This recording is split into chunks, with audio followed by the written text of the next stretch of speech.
Va ser una presentació desenfadada en la qual hi van participar una cinquantena de persones que van voler conèixer de primera mà què és i què serà el Gresol, un espai dedicat a la immigració a Manresa i al Bages. L'acte es va fer a la Casa de la Solidaritat Flor Cirera, on es van poder veure imatges del primer programa El Gresol, que a partir de demà emetrà a Televisió de Manresa. També es va presentar l'equip que fa possible la nova sèrie, que impulsen Bages per Tothom i Televisió de Manresa. Entre els presents a la presentació hi havia els alcaldes de Navarcles i Castellnou, també el regidor d'Immigració de l'Ajuntament de Manresa, Ignasi Perramon.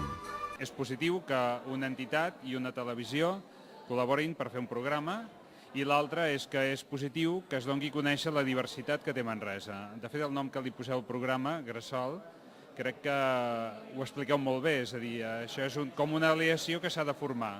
Hi ha diferents materials i a través del contacte, a través de la relació, es va cohesionant i al final en surt una societat renovada.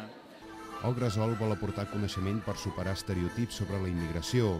És un programa conduït per nouvinguts i vol mostrar la nova geografia humana de la ciutat i la comarca i el que hi aporta.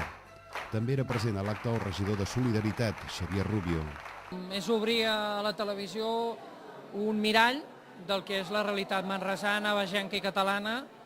En aquest acte deia que un terç dels catalans i catalanes ja no han nascut a Catalunya, només un de cada 5 catalans i catalanes tenien els seus avantpassats a la Catalunya de 1900. Per tant, aquesta és una societat plural, amb moltes dificultats, però també amb moltes oportunitats per tothom i que es tracta que entre tots treballem.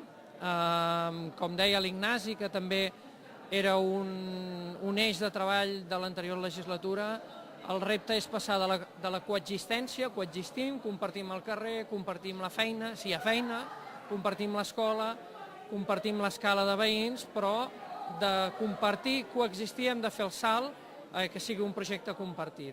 El Gresol s'emetrà el primer dijous de cada mes a partir de demà dins el magazín L'Angular de Televisió de Manresa.